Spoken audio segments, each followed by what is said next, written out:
You are about to experience Jackson Snyder Presents. Direct from the Vero Essene Yahad, a Hebrew Nation radio original program. JSP is a variety show seeking out Jewish and Christian origins, religion, theology, and history, and doing so in a fashion that is both educational and entertaining. Welcome to Jackson Snyder Presents.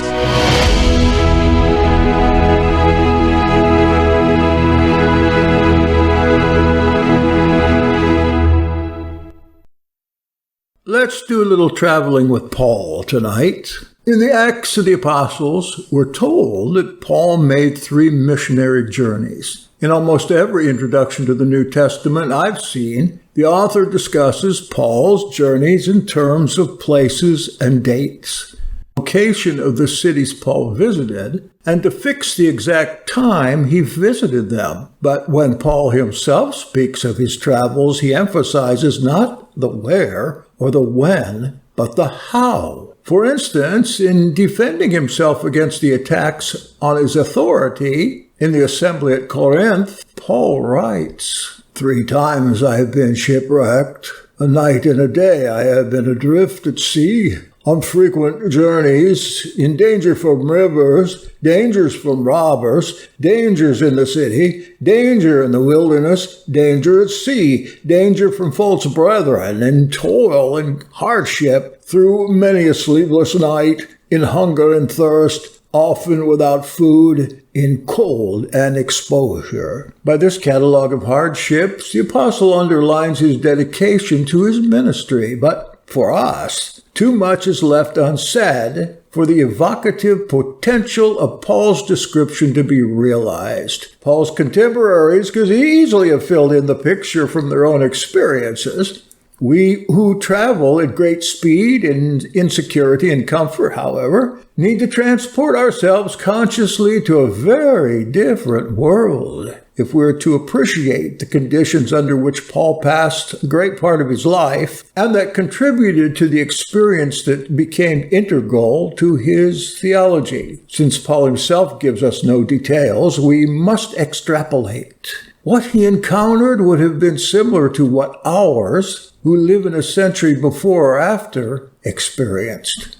With minor localized exceptions, peace reigned throughout the Roman Empire for 200 years after Augustus Caesar's, that is Octavian's, ascension to power in 30 BC. During this time, travel conditions remained the same. From scattered references by Greek and Roman writers, we can recreate a rather detailed picture of what it was like to travel in the 1st century AD. This has been done in an excellent study titled Travel in the Ancient World by Lionel Casson, way back in 1974.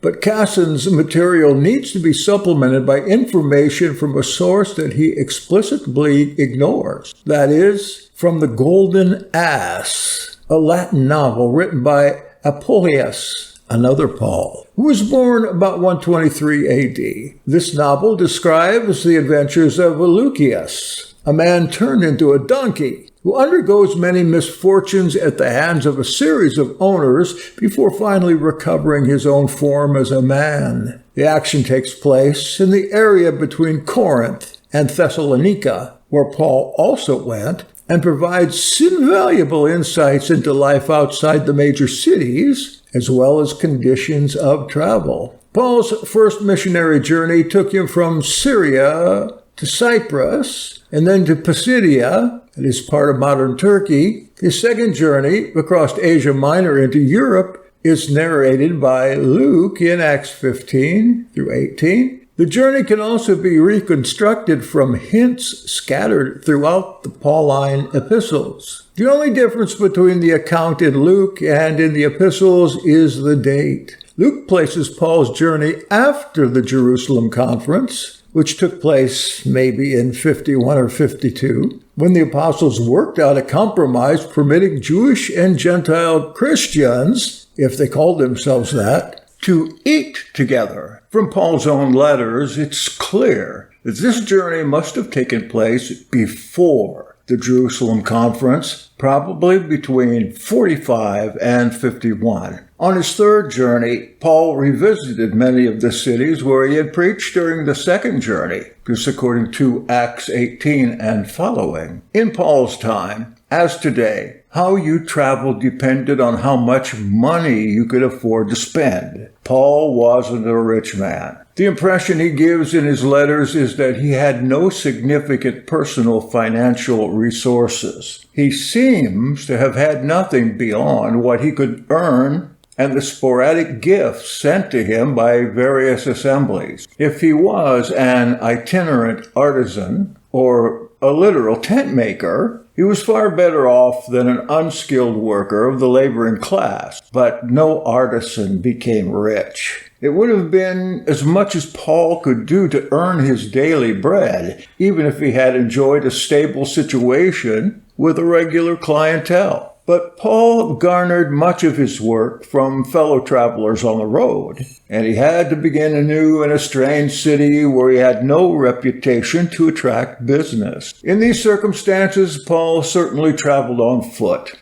A large selection of wheeled vehicles was available to travelers, but to rent or buy one would have been possibly beyond his means. What about a horse? Except by military dispatch riders, horses weren't used to travel long distances. Riding came easily only to those born on horseback, for saddles were rudimentary and stirrups were not known. A donkey could certainly have borne some of Paul's baggage, but this would only have increased his expenses without increasing his speed. Moreover, a donkey could be requisitioned by any soldier or official who needed it. Several decades earlier, the philosopher Epictetus had advised donkey owners to surrender their beasts immediately on being requested to do so, in order to avoid being beaten up by soldiers. Requisitioning was so common that it's even illustrated by an episode in Apuleius' Golden Ass. How far could Paul expect to go in a day? In some travel narratives, the number of days needed to cover a known distance is recorded. The average daily distance is about 20 miles. An anonymous traveler known as the Bordeaux Pilgrim,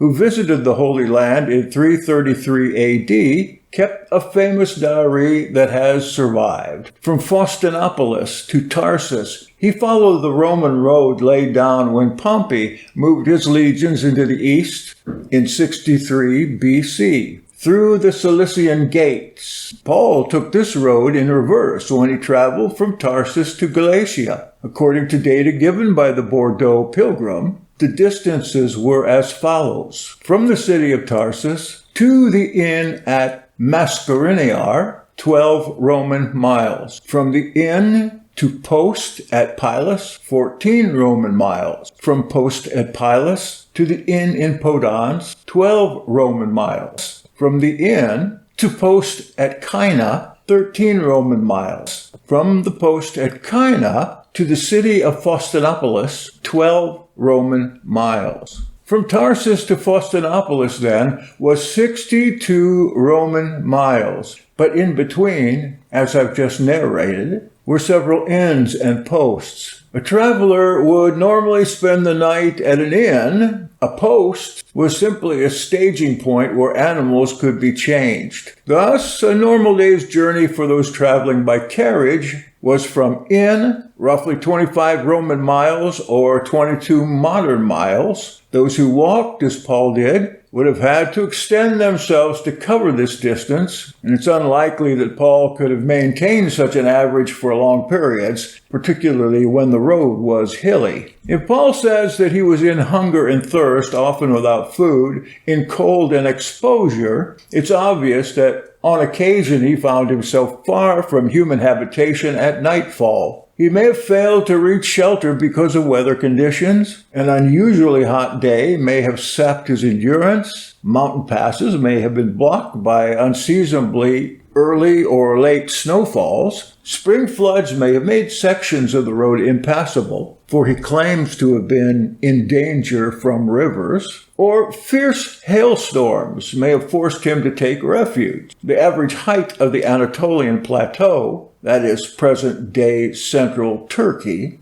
is 3,000 feet above sea level, but great sections of it rise to double that, and extreme variations of temperature are the rule. The mountainous territory through which Paul passed in northern Greece would have been only marginally better. Anyone living in the vicinity of the Roman road, and particularly near a post or an inn, was subject to requisition by Roman military, as well as civilian officials. Not only could their animals and vehicles be borrowed, but they themselves could be pressed into service as porters or drivers. In these circumstances, the ordinary traveler didn't get much sympathy. So many demands were made upon those who lived near the road that they wouldn't be apt to offer aid gratuitously. Paul, in consequence, couldn't count on free hospitality. Despite the traditional generosity of the poor to their own kind, he would have had to pay for both food and lodging, which meant that he had to earn money as he traveled. Fortunately, it seems that Paul had a trade that was much in demand among travelers. As a literal tent maker, he had the skill to make and repair all kinds of leather goods, not just the animal skins used to make tents. Travelers were shod in leather sandals and often wore hooded leather cloaks. They carried water and wine in leather gourds. Animals were attached to carriages and carts by leather harnesses. Sometimes the wealthy even carried tents in case they were caught in the open at nightfall. Repairing torn pieces of leather or broken stitches no doubt provide Paul with the means to pay his way. Of course, he had no control over when the demand for his services would come. He could be summoned just as he was starting out from the inn in the morning. He could be involved in a breakdown on the road. He could be kept working late at night by a customer anxious to make an early start the next day. But worst of all, he could be commandeered by a soldier or official to repair the soldier's or official's equipment. For this, he was unlikely to get paid, and all such work meant delay. Another reason why Paul sometimes found himself far from where he planned to be at nightfall. When Paul made it to an inn, he couldn't look forward to a night of total repose. The average inn was no more than a courtyard surrounded by rooms. Baggage was piled in the open space where animals were also tethered for the night. The drivers sat around noxious little fires fueled by dried dung, or slept on the ground wrapped in their cloaks. Those who could afford better rented beds in the room. The snoring and stamping of the animals outside was sometimes drowned out by the snores of others who shared the room, any one of whom might be a thief. Paul's anxiety that he might lose the tools of his trade was hardly conducive to a sound night's sleep. And sound sleep was made infinitely more difficult by the perennial occupant of all inns, that is, the bedbug. The menace posed by the bedbug is graphically and amusingly described in a tale from the Acts of John, written in the 3rd century, about a journey from Laodicea to Ephesus. In these words, "On the first evening we arrived at a lonely inn, and while we were trying to find a bed for John, we noticed a curious thing. There was one unoccupied and unmade bed. So we spread the cloaks that we were wearing over it and begged him to lie down on it, while all the rest of us slept on the floor. But when John lay down, he was troubled by the bugs. They became more and more troublesome to him, and it was already midnight when he said to them, in the hearing of us all, 'I order you, you bugs, to behave yourselves, one and all. You must leave your home for tonight and be quiet in one place, and keep your distance from the servants of Elohim.' And while we laughed and went on talking, John went to sleep. But we talked quietly, and thanks to him, we weren't disturbed. Now, as the day was breaking, I got up first, and Verus and Andronicus with me, and we saw by the door of the room an enormous mass of bugs. We were astounded at their great number. All the brethren woke up because of them, but John went on sleeping. When he woke up, we explained to him what we had seen. He sat up in bed, looked at the bugs, and said, since you have behaved yourselves and listened to my correction, you may go back to your own place. And when he had said this, and had got up from the bed, the bugs came running from the door toward the bed, climbed up its legs, and disappeared into the joints. And that's the end of the story. Paul and his traveling companions must have scratched through many a weary night, wishing that they had the power to rid themselves of the pests by means of a simple word. Danger from robbers is another word Paul mentioned in his catalog of apostolic sufferings in 2 Corinthians 11. And indeed, robbers were almost as pervasive as bedbugs. Casson describes a commonly held but erroneous view of travel conditions in the Roman Empire at the time. In these words, the through routes were policed well enough for the traveler to ride them with relatively little fear of bandits. Wherever he went, he was under the umbrella of a well-organized, efficient legal system, unquote. This is true, however, only to the extent that the emperor was conceived of as a universal protector. In many instances, he didn't function in that way. 2 episodes from Apuleius's golden ass illustrate the real situation. In one, Lucius, still in the form of an ass, had been driven toward a robber's hideout in the mountains. In a town on the way, he decided to invoke the name of the emperor with the following result.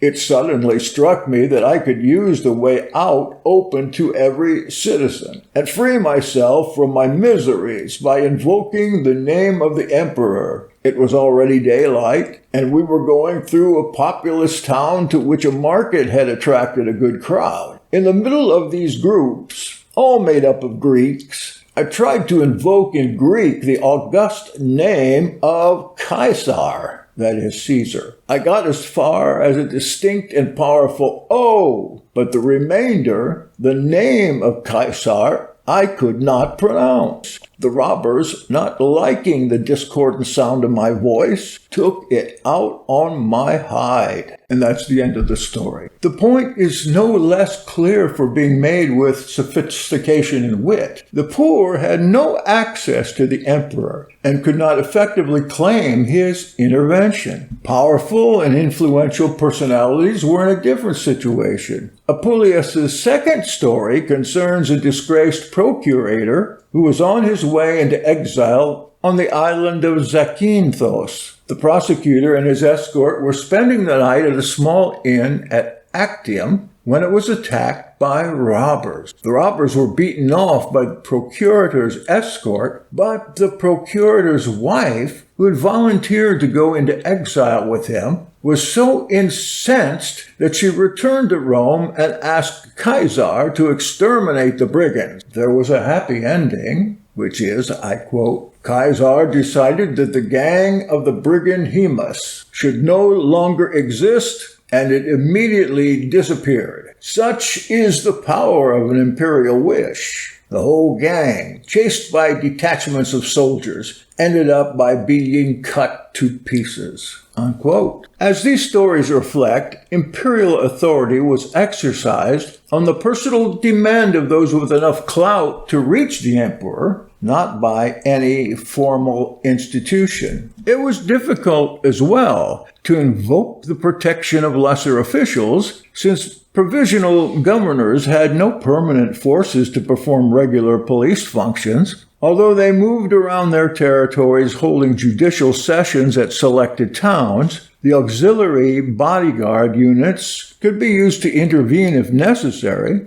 The frequency of a provincial governor's visits to outlying towns depended on the whim of the official. Many were less than conscientious. Even those who took their duties seriously made no effort to cover their territories systematically. Apuleius gives a picture of the small towns in northern Greece through which Paul passed that make them sound similar to the frontier towns of the Wild West that had no sheriff. Individuals had no one but themselves to defend their rights. They often took the law into their own hands. According to the Golden Ass, towns were often run by influential families in their own interest.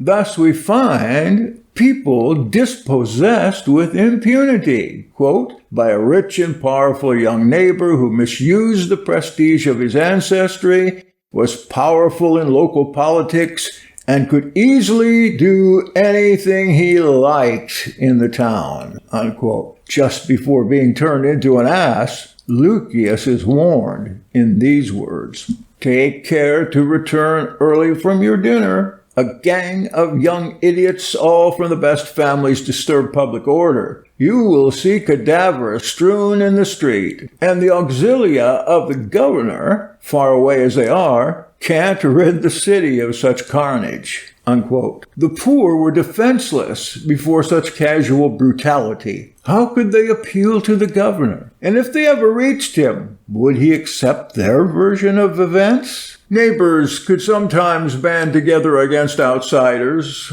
Apuleius tells the story of a group of robbers who sidle into a town and, by cautious questions in the market, discover the house of the town's moneylender. The moneylender becomes aware of what's going on, however. When the robbers come to his house that night, he's ready. As the chief robber slips his hand through the keyhole in order to pull the bolt, the owner nails it to the door and runs to the roof to summon help.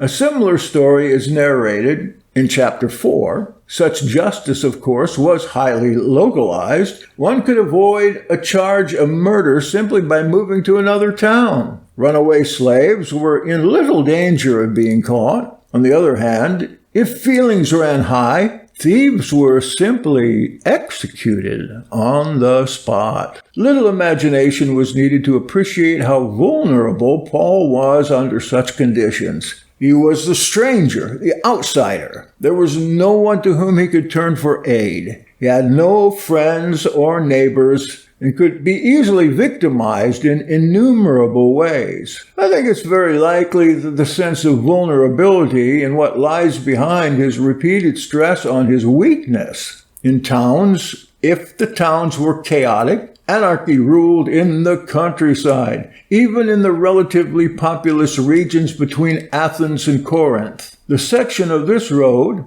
called the Scironian Rocks, was notorious for the number of its highwaymen. Highwaymen, however, were by no means the only danger in the wilderness that Paul experienced. Another danger sounds rather banal. Not all the Roman roads Paul walked were as well constructed as the famous Via Egnatia, which he took from Neapolis to Philippi and then on to Thessalonica via Amphipolis and Apollonia. The Via Egnatia was a Villa Sigilicae Serrata, paved with hard igneous rock and bordered with raised stones, outside of which was an unpaved track for pack animals and pedestrians. Most of the other roads in the east were paved only near towns. In the countryside, the road was a Via Glaria Serrata, an unsealed gravel road. On these roads, the danger from flying stones thrown up by passing vehicles was a menace that the walking traveler just had to live with. Wild animals were another danger. The story of the Golden Ass is set in an area well known to Paul, the area between Berea and Thessalonica. As recounted by Apuleius, it was to this region that the rich man from Corinth came to collect wild beasts for his gladiatorial show. Apuleius refers explicitly to bears, wolves, wild boar. Travelers in this story are armed with throwing spears, heavy hunting spears, bows, and clubs.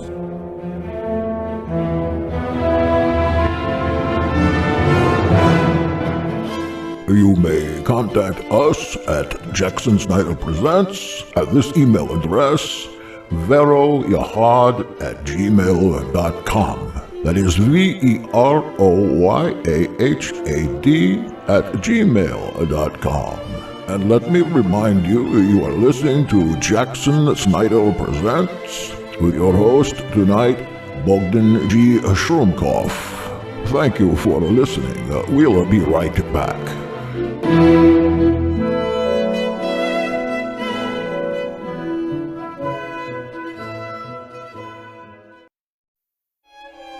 Jackson Snyder Present is back. Join us now for more of this interesting discussion.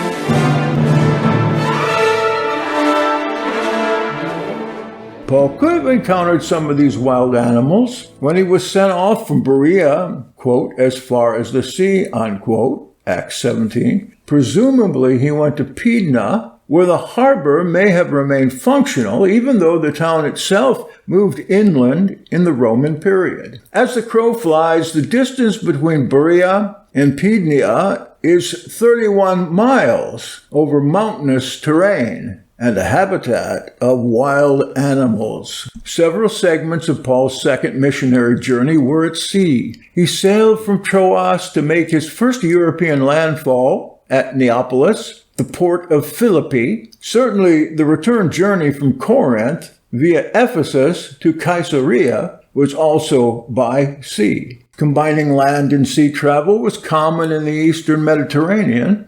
At the beginning of the 2nd century A.D., Pliny the Younger wrote to the Emperor Trajan these words, "I feel sure, sir, that you will be interested to hear that I have rounded up Cape Malea on the southern tip of Greece and arrived at Ephesus with my complete staff after being delayed by contrary winds. My intention now is to travel on to my province, Bithynia, by coastal boat and partly by carriage. The intense heat prevents my traveling entirely by the road, and the prevailing Etesian winds, that is, north winds that blow from July to September, make it impossible to go all the way by sea," unquote, Pliny to Trajan. As an official, Pliny could requisition boats and carriages at will. Paul had to make do with what was available. When he left from Troas, it's likely that he simply took the first boat sailing to Greece without being too particular about its specific destination. Since it was summer, he could be sure of finding a boat. This wouldn't have been true during the rest of the year, however. In winter, the Mediterranean was effectively closed to travel. Luke notes that the voyage was already dangerous because of the fast. That is, Yom Kippur, celebrated near the autumnal equinox, was already over. And Pliny the Elder advises us that spring opens the sea to voyagers, unquote. Storms blew regularly in winter. The violence of these winter storms is well documented. Paul's trip to Rome started so late in the season that one storm he endured lasted nearly 3 weeks. Josephus records a case where a ship sent to sea in winter on an urgent military mission hit 3 continuous months of storms. Not unreasonably, the ancients considered sea travel highly risky between March and May and during September and October. Between November and February, however, it was extremely dangerous. We can see and understand why Paul wintered in Malta rather than continuing his travels after his shipwreck, and why he considered wintering in Corinth. 1 Corinthians 16. Storms were not the only reason the seas were usually closed in the winter. Sailors plotted a course by the sun and stars as well as by landmarks. In winter, fog or heavy cloud cover would have cut off their navigational guides, easily leading to shipwreck. Therefore, ships usually didn't stray far from the land. Particularly in a crowded archipelago, sailors preferred to move from one land sighting to another in daylight. Thus, on the run from Troas to Neapolis, Paul's ship spent the night at Samothrace, and on the trip from Troas to Miletus, the ship made frequent stops at Assos, at Mytilene, at a place opposite Chios, and finally at Samos. Cicero describes a similar journey in 51 BC, and I quote, "Even in July, sea travel is a complicated business. I got from Athens to Delos in 6 days. On the 6th we left Piraeus for Cape Zoster. A contrary wind kept us there on the 7th. On the 8th we reached Chia under pleasant conditions. We had a favorable wind for Gaiaros, thence to Syros, and on to Delos, the end of the voyage, each time more quickly than we would have wished. You know the Rhodian Aphracts. Nothing rides the sea as badly, so I have no intention of rushing and do not plan to move from Delos until I can see all of Cape Gyrae, that is, the southern tip of Tinos." Unquote. The prevailing wind in the sailing season was called the Etesian wind. It blew from the northern quadrant, that is, northwest to northeast, and most consistently from the northwest. Thus, any sea journey to the southeast was likely to be a delight. When Agrippa I was returning to Palestine to take over the tetrarchy of his uncle Philip, the emperor Caligula advised him not to take the overland route to Syria, but, as quoted by Philo, quote, to wait for the Etesian winds and take the short route through Alexandria. He told him that the ships are crack sailing craft and their skippers the most experienced there are. They drive their vessels like racehorses on an unswerving course that goes straight as a die. The ships referred to are the great clippers that brought Egyptian grain to Rome. These were the biggest and best ships of their day. A contemporary description gives their length as 180 feet, their beam as 50 feet, and their depth from the deck to the bottom of the hold, 44 feet. From Rome to Egypt, they ran in ballast at their best point of sailing and could carry several hundred passengers. The journey from Rome to Alexandria lasted 10 to 20 days, but things were very different on the return trip from Egypt to Rome. The rig of that time didn't allow ships to sail close to the wind. Their keels were not deep enough, and they lacked jibs. Thus they could not retrace their outward route, but were forced north and east toward the south coast of Asia Minor. They had to remain at anchor when the winds were adverse and make short dashes when conditions turned favorable. It's obvious why Paul, of his own free will, never took a ship going west. When he traveled from the Middle East to Europe, he always went overland through Asia Minor, thereby avoiding the frustration of being delayed in port by adverse winds. On the return trip, however, he always took a boat. Once the island of Rhodes had been left astern, it was a straight run to the Phoenician coast. It certainly saved him several weeks of foot slogging. Pliny the Elder argued that, quote, the seasickness caused by rolling and pitching are good for many ailments of the head, eyes, and chest. Imagine that. We will never know whether Paul agreed with this assessment. Paul sailed west only once, to be tried by the emperor. The centurion who escorted Paul obviously knew the wind patterns. In the ports of the southern coast of Asia Minor, he looked for a ship going to Rome. In Myra, in Lycia, the centurion found a grain carrier. Even if we were not told it was an Egyptian grain carrier, we could have deduced as much from the number of passengers, 276 in all. Luke graphically describes the difficulties caused by adverse winds and the short-lived euphoria produced by a favorable breeze. There were no passenger vessels sailing regular schedules in Paul's day. Cargo ships took passengers on as space came available. The procedures described by Philostratus in The Life of Apollonius of Tyana. Turning to Daunus, Apollonius said, "Do you know of a ship that is sailing for Italy?" "I do," he replied, "for we are staying at the edge of the sea, and the crew is at our doors, and a ship is being got ready to start, as I gather from the shouts of the crew and the exertions they are making over weighing the anchor." End of story.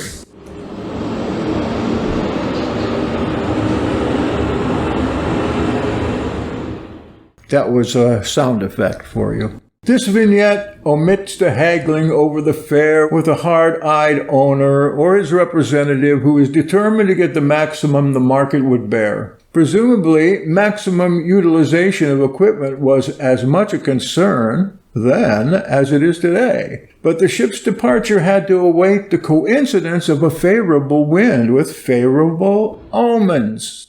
Passengers, too, had to wait. They couldn't afford to go too far away because the vessel might sail at any moment. Since passengers were nothing more than an incidental benefit to the owner, the ship provided water, but neither food nor services. Passengers were expected to furnish their own provisions, other than water, for the duration of the voyage. They had to cook for themselves, which meant taking turns, after the crew had been fed, at the hearth in the galley. The fire might be doused by a stray wave, or rough conditions might mean the fire had to be extinguished before the passengers had finished cooking, since loose, live coals could do irreparable damage to a wooden boat in a very short time. Passengers had to live on deck. There were no cabins on the average coastal vessel. Apart from a little shade thrown by the mainsail, no shelter was provided. The more experienced travelers brought small tents to protect themselves and their provisions. Tents would also be useful when the boat anchored for the night, often at a port where there was no inn. Frequently, the boat anchored in a small cove, whose only amenity was a spring of clear water. If Paul needed companions on the road for the slight degree of security they provided, a friend was equally necessary on board. It would be difficult for one person to carry on board the provisions necessary for an extended voyage, and it was imperative to have someone to keep eye on them. The fact that tents were in use both ashore and on board gave Paul an opportunity to earn at least some of his passage money.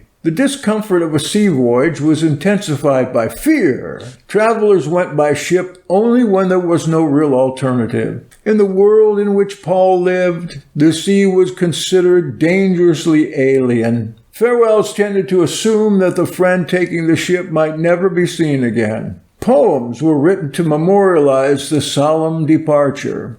For instance, in order to wish Virgil a safe voyage to Athens, Horace composed a poem in which he evoked the invention of a boat with the words, "A heart enclosed in oak and a triple bonded bronze first committed a frail bark to the dangerous deep." And so the human race was launched on the forbidden route of sacrilege, unquote. In other words, in this satirical poem, Horace is saying that the ship was first conceived by a sadistic degenerate whose mission was to destroy humanity. Without this fatal discovery, Virgil would not be putting his life at risk by sailing to Athens. Such sentiments were well warranted, for shipwrecks were common. 3 times I have been shipwrecked. A night and a day I have been adrift at sea, Paul tells us. The graphic description of a shipwreck Luke gives in Acts 27 is confirmed by other travelers. For instance, listen to Dio Chrysostom, 40 to 120 AD, from his discourses, and I quote, "It chanced that at the close of the summer season I was crossing from Chios with some fishermen in a very small boat, when such a storm arose that we had difficulty in reaching the hollows of Euboea in safety. The crew ran their boat up a rough beach under the cliffs, where it wrecked." Then Dio is befriended by a hunter who tells him these words, "These are called the hollows of Euboea, where a ship is doomed if it is driven ashore, and rarely are any of those aboard saved, unless, like you, they sail in very light craft," unquote. Only the most urgent business justified Dio's risking 96 miles of open sea between the Isle of Chios and the wild, indented east coast of Euboea. He survived only because the light fishing boat would be maneuvered through the surf. A larger boat would have been pounded to pieces further out to sea, so that few of any survivors would have made it to shore. Conditions may not have been as violent off the Malta coast, where the ship carrying Paul to Rome went down, because all managed to make ashore either by swimming or by holding on to loose planks. On at least one occasion, Paul found himself adrift on the open sea, apparently as a result of some other kind of mishap. On the open sea, a smaller boat might be run down by a bigger one, or break a plank on a heavy piece of flotsam. The survivors of an accident like this had no means of sending an SOS. Even if they were spotted by another vessel, the limited maneuverability of ancient ships made it difficult to change course to pick them up. Human life was cheap. If it was too difficult or simply too inconvenient to pick up survivors, they would just be left where they were. We don't know whether Paul was rescued by a passing ship or whether a lucky current washed him ashore. In either event, he was lucky to have spent only 24 hours in the water, and he would have been less than human had he not faced his next voyage with increased trepidation. I've tried to give something of the reality behind Paul's impassioned words in 2 Corinthians 11:25-27, his calamities. And when we understand this reality, we better understand Paul's dedication. I suspect our admiration for his perseverance would be even greater if we knew more about how he tried to ensure his security and earn his way. Some of the areas through which Paul passed are spectacularly beautiful, yet this seems not to have influenced him in any way. On the other hand, his experiences as a lonely traveler almost certainly affected his theology. His pessimistic view of human nature may have been born of the ethos of his age, but it was surely reinforced by what he encountered at the inns and seaports of Greece and Asia Minor. His own poverty forced him to rub shoulders with the most downtrodden and brutalized elements of society. He no doubt felt the impact of the forces that made these elements of society what they were. He himself felt the force of a value system that the poorer elements of society could not escape. His own struggle against the insidious miasma of egocentricity would have sharpened his consciousness of sin and at the same time strengthen his dedication to the salvation of its victims. Who is weak, and I am not weak? Who is made to fall, and I do not burn with anger? 2 Corinthians 11:29. This is from an article by Jerome Murphy O'Connor. He died in 2013. His material was considered the ultimate in Bible studies, at least at the seminary I attended. He was a Dominican priest and a professor of New Testament at the École Biblique et Archéologique in Jerusalem. Murphy O'Connor was an authority on the Apostle Paul and received honorary degrees from institutions in the U.S. and abroad, including a doctorate of literature from the National University of Ireland in University College Cork. He's the author of many books and commentaries and encyclopedias, including the widely praised The Holy Land, an Oxford archaeological guide from earliest times to 1700, published by Oxford, 1998. P.S. Regarding Paul's financial condition, there is that possibility, and scholars are looking more closely to it, that Paul was a Herodian and in a direct line from Herod the Great's sister, Salome. And if that be the case, there was quite a chance that tent making was a euphemism for just making his way. He could have had quite sufficient money to support him through his connections in Idumea or Arabia, where he went for a couple of years. It also appears that Chloe, who was probably a householder and perhaps slaveholder, certainly had some goods to help him out, and that's why Paul was so anxious to share the news from Chloe's people, if you know what I mean. So we can't rule that out, and we certainly could do more on that subject, and we have in the future as in the past. Thank you for listening. Sure enjoyed reading it to you. You have been listening to Jackson Snyder Presents on Hebrew Nation Radio.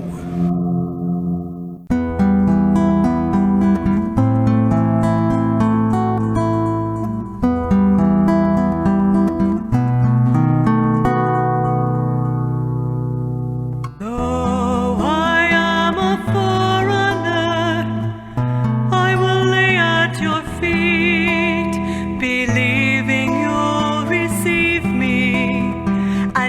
tell me not to leave, for where you go I will follow, where you rest I will too. Tell me I am yours and you are mine, for it's under your wings that I find refuge. It's under your wings that I find life.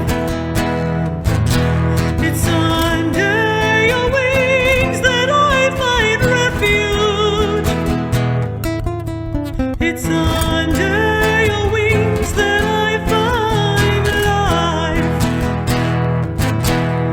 Let me find favor in your sight, Holy Redeemer,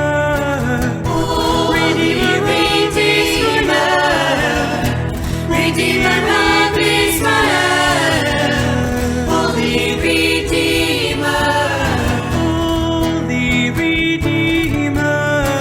Holy Redeemer, Redeemer of Israel, Holy Redeemer. Wash me in your word, oh Holy One. Anoint me with your Spirit too. Clothe me with your righteousness. Cover me with your wings. For it's under your wings that I find refuge. It's under your wings that I find life. It's under your wings that I find refuge. It's under your wings that I find life. Let me find favor in your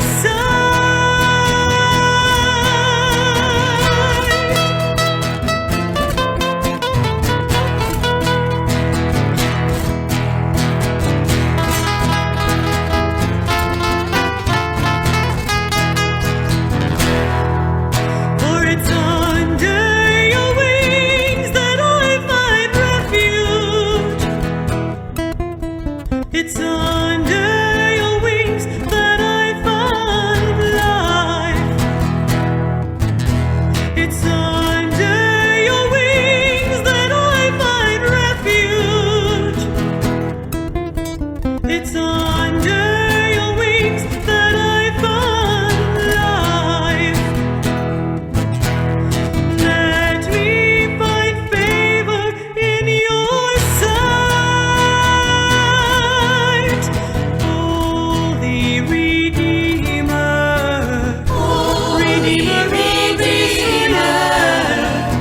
Redeemer of Israel,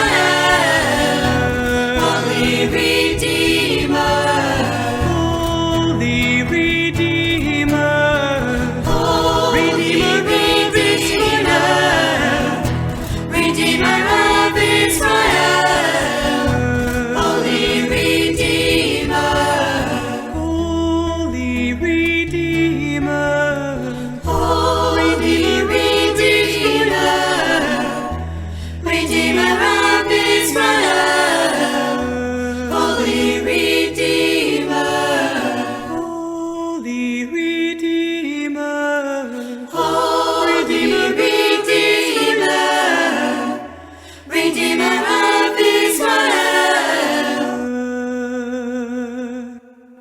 Holy Redeemer, Redeemer of Israel, Holy Redeemer. As a favor to me, I wonder if you would smoosh that roach right over there looking at you. No problem.